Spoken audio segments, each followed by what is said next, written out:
My name is Samantha Reed. I'm 29. And for as long as I can remember, my life has been a series of silent chores that no one noticed unless I messed up. I keep track of the bills, the schedules, the little details everyone forgets. My family calls me organized, independent, reliable, but what they mean is our invisible assistant who fixes everything. I live alone in a modest apartment, a small sanctuary filled with hand-me-down furniture, thrifted art, and a desk covered in spreadsheets, sticky notes, and receipts. My laptop hums quietly in the corner, a reminder that I make sure numbers add up where no one else seems to care. I work full-time in operations at a mid-sized logistics firm. It's steady, nothing glamorous, and perfectly suited for someone who likes control. But even after 8 hours of solving other people's problems, I often go home and solve my family's problems too. My mother still calls me for help balancing the shop's books. My father still assumes I'll know what to do when a delivery is late, a client is irate, or a cash shortage appears. And my sister Melanie has learned early on that I will fix things without complaint. Melanie has always been different. Fragile, my mother says. Sensitive, my father adds, as if it explains away her mistakes or excuses her entitlement. When Melanie struggled with her homework, Mom canceled her appointments. When I struggled, I was expected to pull myself together and figure it out. If Melanie forgot her lunch, someone ran it over. If I forgot mine, I scavenged through my own cupboards. If Melanie spilled juice on the counter, Mom rushed to clean it and cooed. If I did it, I cleaned it silently, sometimes alone. So when I got the call from Melanie one Thursday afternoon, my chest tightened. "Samantha," she said, her voice clipped but careful. "Mom wants to go over the wedding plans. Can you come by?" I already knew what this was about. My sister's wedding, her dreams, her extravagant tastes, and me the fallback. I sighed, grabbed my coat, and reminded myself that habits die hard. I walked into the family shop, the bell over the door jingling in that familiar, faintly annoying way, and immediately spotted Melanie scrolling through her phone, leaning casually on the counter. The shop smelled of paper, coffee, and a faint hint of cleaning solution. The air was thick with routine. "Here's the folder," she said, sliding a thick binder across the counter. I opened it carefully, flipping through glossy photos of flowers, venues, archways, and photographers. Prices scrolled in my head like a ticker tape. $22,000 for the full ceremony, $18,000 for the flowers, the decorations, the live musicians. My mind calculated quietly as she spoke. "How much of this are you expecting me to pay?" I asked evenly, though my stomach clenched. Melanie shrugged, too calm. "You're doing well. You have savings." "I haven't had the best year," Mom said. I cut her off gently. "I'm not paying for this. Not the package, not the extras, not a single cent beyond what I can give as a gift." Her eyes flickered, rapid and panicked, but she masked it. My mother appeared from behind the counter, calm as always. "Samantha, don't be dramatic. You can afford it. You know what's right." I shook my head. "No, this isn't right. This isn't my responsibility." A tense silence fell over the table. My father busied himself with some papers, pretending they mattered more than they did. Melanie blinked at me, thin-lipped. "So you're saying no?" "Yes," I replied. That night, after a long day of work, I parked my own car outside the shop. My pride and joy, a nearly new, pre-owned luxury sedan I had saved for years to buy. As I approached it, the back tire was streaked with mud. The door handle was sticky. I frowned and wiped it off. Nothing major. Probably someone had brushed by it. The next day, I returned to the shop to drop off some invoices. Melanie was leaning against the counter, twirling a set of keys, my keys between her fingers. "Oh, by the way," she said lightly, "I borrowed your car at lunch. Needed to run a quick errand." I froze. My stomach twisted. "You took my car? Without asking?" She shrugged. 2 minutes. It was fine." I blinked. 2 minutes? That was her way of saying, I can do what I want because you always let me. My mother appeared in the doorway, wine glass in hand. Don't be dramatic, Samantha. You're not poor. You can replace it if something happens. It wasn't the medal I was worried about. It was the principle. That night, I sat in my apartment, staring at the whiteboard on my fridge. 3 columns: what I owe, what I'm owed, and what I am done doing for free. I added a 4th line. I am not a doormat for anyone, not family, not Melanie, not mom or dad. And for the first time, I felt something that wasn't stress or anger. I felt a cold clarity. This wasn't about a car. This was about everything I had absorbed in silence for 29 years. The next morning, I woke before my alarm. My phone buzzed with a series of alerts. Bank notifications, reminders for bills, and then a message that made my chest tighten. Your car is missing from the lot. We're investigating. I stared at the screen. My car, my hard-earned sedan, was gone. My sister had borrowed it for 2 minutes, and now it was somewhere else entirely, and no one had bothered to tell me. I felt that familiar cold weight settle over my chest, the one I had learned to carry silently. By the time I reached the shop, Melanie was already there, scrolling through her phone. Samantha, about the car. Her voice faltered slightly, but only for a moment. She caught herself, smiled, and added, It's fine. Really? I didn't reply immediately. Instead, I walked behind the counter and checked the paperwork, the invoices, the delivery schedules. I wanted something tangible, something real, to balance the chaos my family seemed to thrive in. My fingers tapped the edge of a ledger, and I counted silently. How many times have I been expected to absorb someone else's mistakes without recognition? How many times have I stayed late to fix what wasn't mine to fix? Melanie twirled the keychain again. It'll be back. Don't worry. I looked at her steadily. You think this is a joke? She blinked. No, not exactly. The silence stretched. My mother appeared again, leaning against the doorway. It's just a car, she said, the words light, dismissive. You can replace it if you need to. Don't make a mountain out of a molehill. I closed my eyes and took a deep breath. It wasn't the car. It had never been the car. The car was loud, it demanded attention, but the real issue was how long I had let everyone walk over me. How many times had I stayed silent when my sister got the favors, the gifts, the indulgence, while I got responsibility, silence, and expectation? By lunchtime, the dealership called. My car had been found, impounded, the ignition damaged, the stereo missing. You're lucky, the officer said. Most of the time, they stripped them. You'll have repairs, but it could have been worse.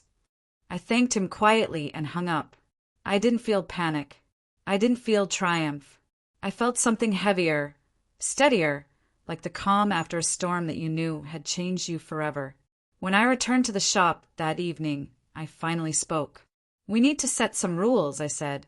My voice was calm, precise, controlled. My mother frowned. Rules, she asked.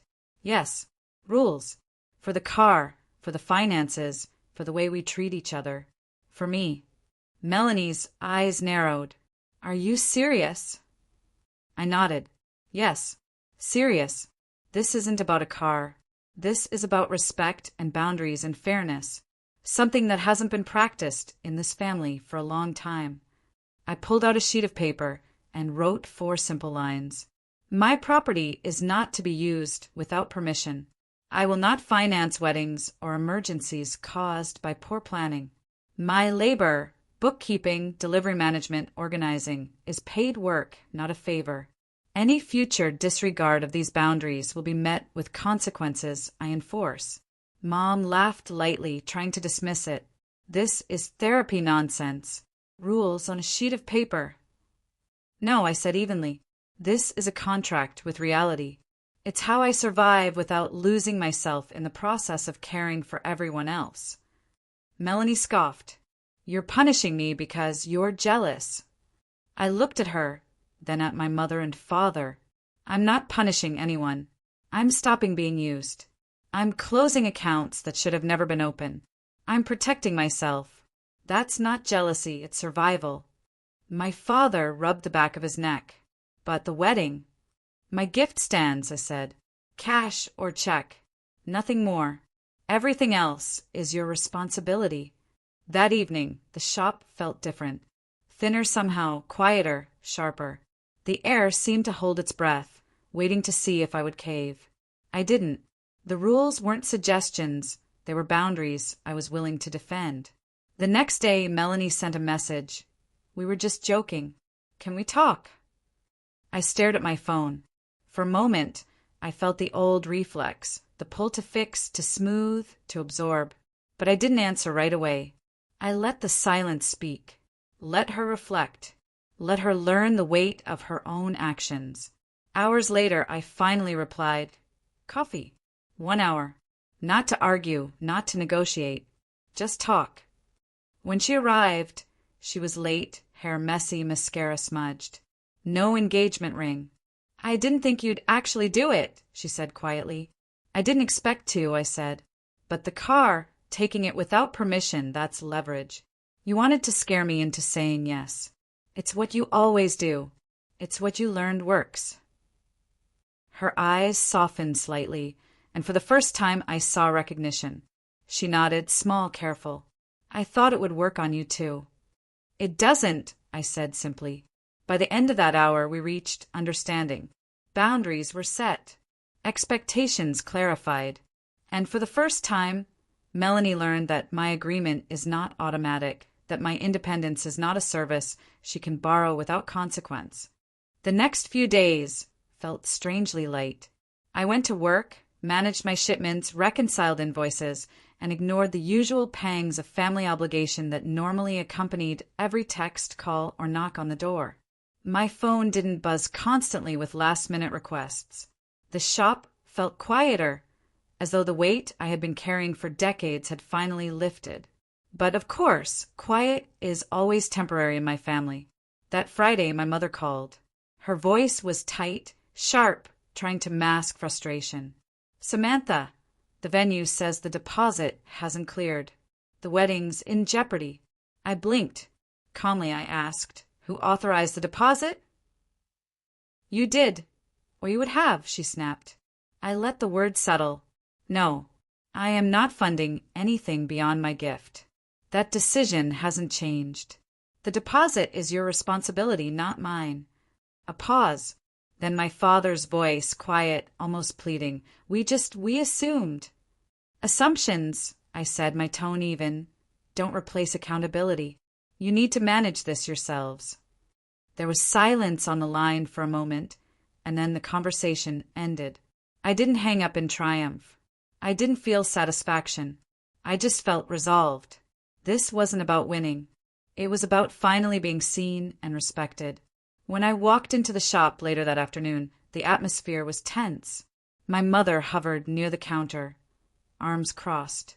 Melanie slumped in a chair, scrolling on her phone, occasionally glancing up at me with a mixture of guilt and irritation. My father fiddled with papers, pretending to calculate something, but clearly waiting for me to speak first. I took a deep breath. We need to formalize how this works, moving forward. My help is not unlimited, and it's not free. The bookkeeping I do, the deliveries I manage, the schedules I track, they are professional services. If you want them, we need to agree on payment and expectations. My mother huffed. Samantha, it's family. Family doesn't charge family. No, I replied evenly.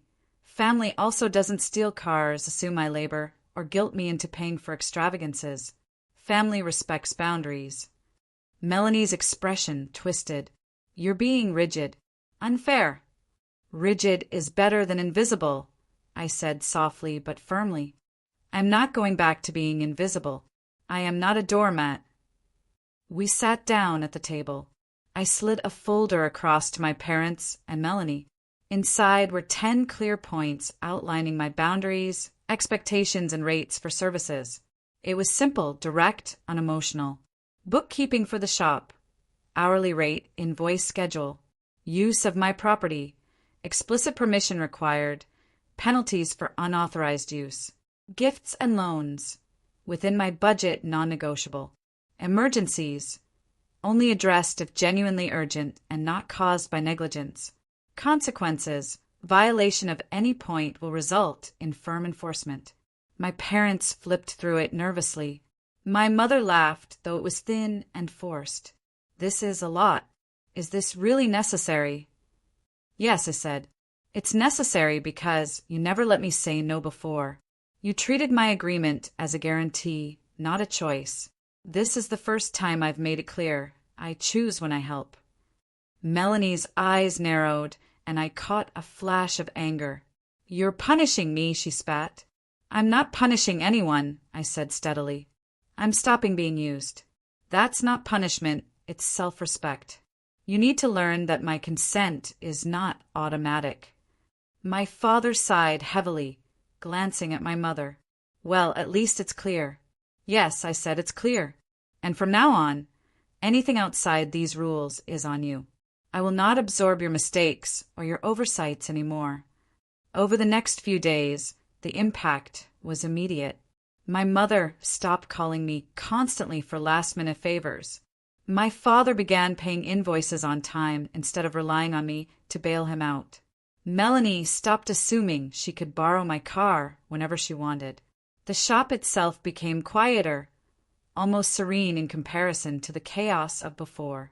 And yet, the wedding plans didn't vanish. Melanie still needed her ceremony, still needed flowers, still needed chairs and music. But now she had to plan within her means. My gift remained modest but fair. The result was surprisingly simple. She had to scale down her expectations, focus on essentials, and stop treating me as her invisible backstop.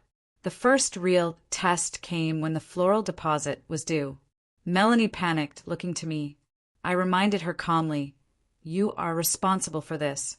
My gift is separate. This is your planning, your responsibility." She swallowed hard, then nodded. "Okay, I can handle that." For the first time, she really could. That Saturday, the shop felt different again. It was quiet, yes, but in a way that carried respect and recognition instead of obligation. I walked through the aisles, checked the stock, and left the office door open behind me for a few moments, just to remind myself that I wasn't trapped in the invisible duties I had carried for years. And when the bell over the door jingled, I didn't flinch. I didn't react. That old reflex, the one that said, "Drop everything for family," had softened. I was present, alert, but detached. Boundaries were in place. And for the first time in my adult life, I felt the quiet proof of self-respect enforced. The week before the wedding, the energy at the shop shifted again. Not chaotic, not tense, just different. People moved a little slower. Voices softened when my name came up. And I noticed that for the first time in years, I wasn't being consulted, corrected, or taken for granted at every turn. It was subtle but powerful. I felt the change in my chest first, a quiet pulse of relief, like stepping into a room where the air is lighter than expected. Melanie came in one afternoon, looking more subdued than usual. No dramatic gestures, no twirling my keys, no smug little smiles. She approached the counter, and for a moment I thought she might apologize. Instead, she said quietly, "I've been recalculating things." I raised an eyebrow. "Go on." I scaled down the flowers. The arch isn't as big. The playlist is digital instead of live. Chairs are folding instead of rented fancy ones. She paused, glanced at me cautiously, and added, "I realized I can handle this myself." Something inside me warmed. Not pride, not satisfaction, just recognition that she was starting to learn the hard lessons I've been living with for decades. I nodded. Good. That's how planning works, within limits. Within means. You still get what matters without the chaos. Mom, of course, was still hovering, trying to smooth over the tension. But even she didn't try to guilt me. She watched me with narrowed eyes, perhaps expecting me to cave or complain, but I didn't. I was calm, steady, and firm. The car incident had cemented a new reality. I no longer negotiate my boundaries for emotional comfort or social expectation. The night before the wedding, I drove to my apartment. My car had returned from the impound and repair shop. The scratches were buffed out, the ignition replaced, the stereo swapped for a functional model, nothing extravagant. I ran my fingers along the steering wheel. It was mine again, fully but different, not just a vehicle, but a symbol. Ownership wasn't just possession. It was autonomy, reclaimed after years of being borrowed, used, or taken for granted. That Saturday morning, I arrived at the venue early.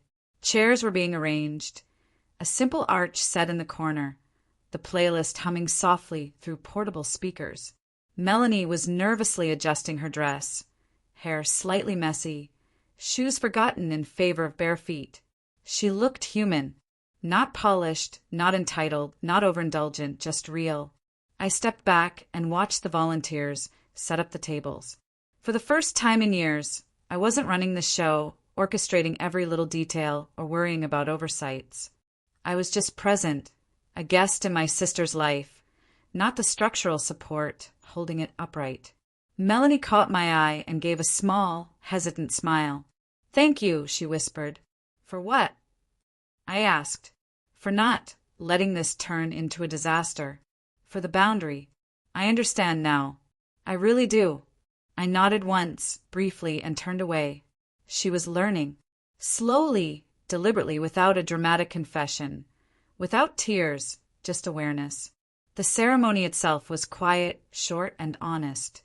No excessive grandeur, no last-minute chaos. The arch was simple but elegant, white and soft, blending into the flat gray sky above. Guests whispered softly, some laughing quietly, some chatting over coffee. The whole scene felt calm and balanced, in contrast to the tension and drama that had surrounded every previous family event. Afterward, Melanie hugged me briefly. No dramatics, no tears. "I get it now," she said. "It's not about control or blame. It's about respect." Her fiancé, Zach, nodded from across the yard. He didn't say anything, but his glance conveyed the same recognition. The reality of accountability had finally reached him too. That evening, when I returned to my apartment, I reflected on the last few weeks. The shop had begun to run smoother. My parents were adjusting, paying attention to their responsibilities instead of assuming I would catch every mistake. Melanie had begun taking responsibility for her actions and her wedding planning. And me? I had finally learned to separate my love from my labor, my care from my obligation. I looked at the whiteboard in my kitchen. The columns were no longer about what I owed, what I was owed, or what I was done doing for free. Now they read, "I will not subsidize negligence. I will not be guilted into gifts or favors. My work is valued and compensated. Boundaries are enforced without apology." I read it 3 times, letting it sink in. It wasn't just ink on a board. It was a manifesto for the life I intended to live. The car incident, small in its literal scale, but massive in symbolic weight, had been the trigger. For years, I had let my independence be permission for others to lean, and that ended now. A few weeks later, Melanie sent me a message. "Can I ask for advice?" I smiled at my phone. Short, polite, careful, it wasn't a demand. It was recognition. "Yes," I replied, "within reason." The bell over the shop door jingled one afternoon. I looked up, expecting panic or another emergency. Instead, it was a supplier stopping by, a normal interaction, and I realized the sound no longer carried the weight of obligation. It was neutral, ordinary, free of expectation. The quiet worked differently now. It wasn't emptiness. It wasn't neglect. It was proof. Proof that boundaries, once set and maintained, create space for respect, clarity, and healthy relationships. The shop didn't collapse. My family didn't explode. Life didn't reset, it recalibrated. And I felt a satisfaction deeper than any praise, any thank you, any recognition I had been denied for decades. The Monday after the wedding, the shop felt almost alien in its quiet. No frantic calls, no last-minute requests, no hovering eyes demanding approval. It was strange, yet freeing. I arrived, greeted my parents with a simple nod, and slipped behind the counter, where I usually handled invoices and deliveries. But this time, I didn't feel the constant weight of responsibility pressing down on me. My systems were in place, my rules were clear, and my family had no choice but to respect them. Mom lingered near the shelves, pretending to organize something, but I noticed her watching me more carefully than usual. She didn't ask for help, didn't swoop in to correct, didn't assume I would handle any problem she encountered. It was awkward for her, I could tell, but it was the first sign that she was adapting. Even my father, usually the passive observer of chaos, walked by with an envelope and handed it to me. "Invoice for the supplier," he said quietly. No complaint, no expectation, no silent accusation, just acknowledgement. Melanie stopped by later, looking hesitant. She twirled her hair and glanced at the counter. "Samantha," she started. "Yes," I asked, keeping my tone neutral. I wanted to say thank you for everything." Her voice was small, careful, not loud or performative. She wasn't demanding or blaming. She was recognizing. I nodded, letting the acknowledgement land without comment. Sometimes presence alone is enough. Later that afternoon, a minor crisis arose. A delivery was missing, a box of supplies delayed. Normally, I would have jumped in immediately, reorganized, recalculated, and solved the issue before anyone even noticed. This time I paused, asked my father and a part-time clerk to locate the shipment, delegated the task, and watched. They struggled, yes, but they worked through it themselves. And when they succeeded, they thanked me, not because I saved the day, but because I had given them responsibility. It was a strange but satisfying reversal. By the end of the week, the shop had settled into a rhythm that didn't revolve around my exhaustion. My parents respected my working hours. Melanie called occasionally, but her requests were polite, bounded, and intentional. I responded on my own terms. My gift to her wedding had been delivered, carefully considered, and within my means, no overspending, no emotional overreach, no second-guessing. It was a line drawn in ink and honored with calm. One evening, I sat at my kitchen table looking at the whiteboard. I erased the old columns, what I owed, what I was owed, what I had done for free, and wrote a new set. I will not subsidize poor planning or negligence. I will not be guilted into favors or gifts beyond my limits. My time and labor are valuable and will be compensated. Boundaries are non-negotiable and enforceable. I read the list carefully, 3 times, letting each line sink in. It wasn't punishment. It wasn't revenge. It was clarity, a framework that allowed me to participate in my family's life without losing myself. The next test came unexpectedly. A large order had been delayed because a supplier misread the schedule. My mother called, exasperated. "Samantha, we need you. Please just fix this." I closed my eyes and took a deep breath. "Mom, this is your responsibility. You have the schedule. You have the instructions. I am available for consultation. Yes, but I will not take over." She blinked, stunned. "Are you serious?" "Yes, I am serious. You can handle this.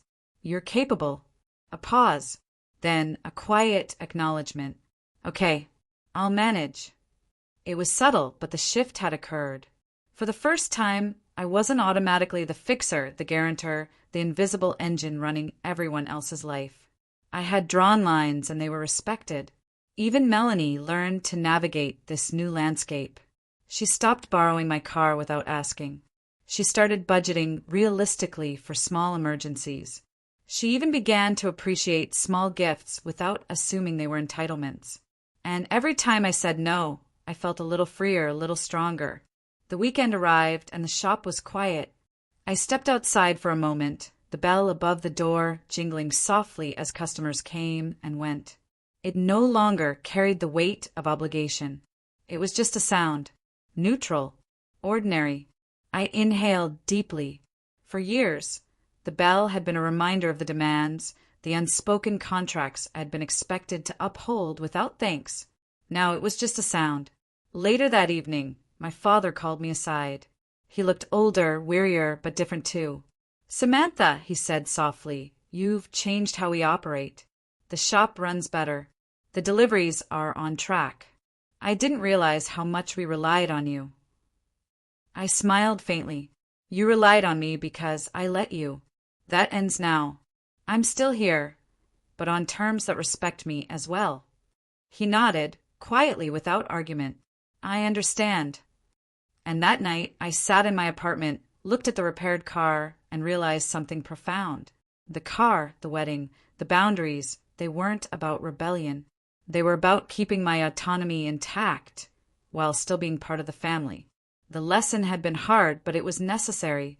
For years, independence in my family had meant absorbing everyone else's choices, mistakes, and stress. Now it meant choosing how, when, and why I engage. I could love my sister. I could help my parents. I could even contribute to the shop. But I would do it with clarity, intentionality, and respect for myself first. That night, I placed my keys carefully in the dish by the door, ran my fingers over the steering wheel of my car, and smiled. I was still the sister who knew where the spare keys were. I was still good with numbers. But now I was better with limits, and for the first time, fully in charge of my life. Weeks passed, and the rhythm of life settled into something I hadn't known for years: balance. The shop still rang with the bell over the door, but it no longer carried expectation or judgment.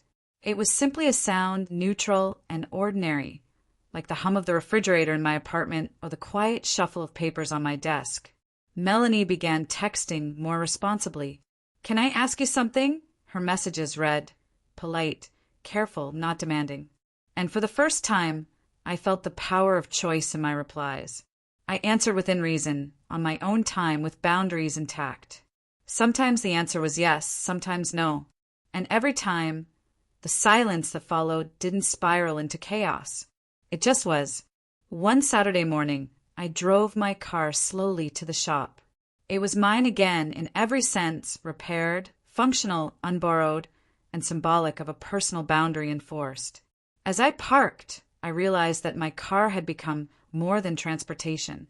It was a reminder of the autonomy I had fought to reclaim, a physical representation of limits honored. Inside, my parents greeted me with nods rather than demands. My father handed me invoices without sighs, without assuming I would do the work automatically. My mother, usually the queen of guilt and drama, asked politely if I could review the books. That was it, just a request. And I felt no pressure, only clarity. Melanie arrived later, barefoot as usual, hair tousled. She handed me a small envelope. "A gift," she said quietly. "No expectation. No guilt, no hint of entitlement. Just recognition and gratitude, the way gifts should be." I accepted it with a simple nod. The gift itself didn't matter, the gesture mattered. She was acknowledging that boundaries could exist without breaking the relationship. That love didn't require erasing myself. The following week, I began a new routine at the shop. Bookkeeping was now formalized with agreed rates and schedules. My work was valued, my hours respected, my contributions acknowledged. Emergencies were handled by the responsible adults, not automatically offloaded onto me. And every day, I was reminded that independence in a family doesn't have to mean invisibility. It can mean clarity, presence, and fairness. One evening, I sat at my kitchen table, the whiteboard gleaming under the soft light. I erased the old lists entirely and wrote 4 new affirmations. I choose my labor, my love, and my support. Boundaries protect relationships, not destroy them. Independence does not equal obligation. Respect is earned, not assumed. I read them slowly, letting the words settle into my chest. These weren't rules for others. They were rules for me, my daily framework, my protection, and my freedom. A month later, Melanie sent a picture from her backyard wedding. Chairs arranged neatly, simple flowers, soft music. She was barefoot, smiling faintly, standing next to Zach. There was no arch, no live band, no over-the-top ceremony, but it looked peaceful, balanced, authentic. She had done it herself, within limits, and it was enough. I smiled quietly. For years, I had defined my worth by how much I could carry for others, how much I could absorb, how many crises I could prevent, that had ended with one car, one assertive no, one set of boundaries clearly communicated and enforced. The lesson had been hard, the consequences tangible, but the outcome was profound. I had learned to exist fully for myself while still being present for the people I love. Later that evening, the bell over the shop jingled. I didn't flinch. I didn't move to intervene automatically. I simply observed, a neutral witness to the ordinary rhythm of life. My parents were managing the shop. Melanie was planning responsibly. And I was fully in control of what I gave and to whom. The repaired car waited patiently in my parking spot. I slid into the driver's seat, ran my fingers over the wheel, and felt something I hadn't felt in decades: ownership. Not just of the car, not just of the whiteboard, not just of the work I did, but of myself. My independence no longer meant exploitation. It meant choice. It meant clarity. It meant life lived intentionally, without guilt, without invisible obligations. I started closing the windows, locking the doors, and keeping my keys safely in my pocket. Symbolic, yes, but also practical. Some lessons are learned slowly, and some things, like autonomy, must be guarded carefully. That night, as I poured myself tea and looked out at the city skyline, I reflected on everything that had happened. The car, the wedding, the family dynamics, they had all been catalysts. I had been forced to confront decades of unspoken assumptions, silent labor, and unnoticed responsibility. And I had emerged stronger, clearer, and fully present in my own life.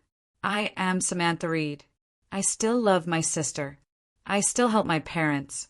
I still work at the shop. But now, I do it on my terms, with boundaries firmly in place, my labor recognized, and my autonomy respected. For the first time, the bell ringing at the shop, the hum of deliveries, the quiet moments at my desk, the turns of my cars, they all sounded different. Not obligations, not expectations, just life ordinary in mine. And that was enough.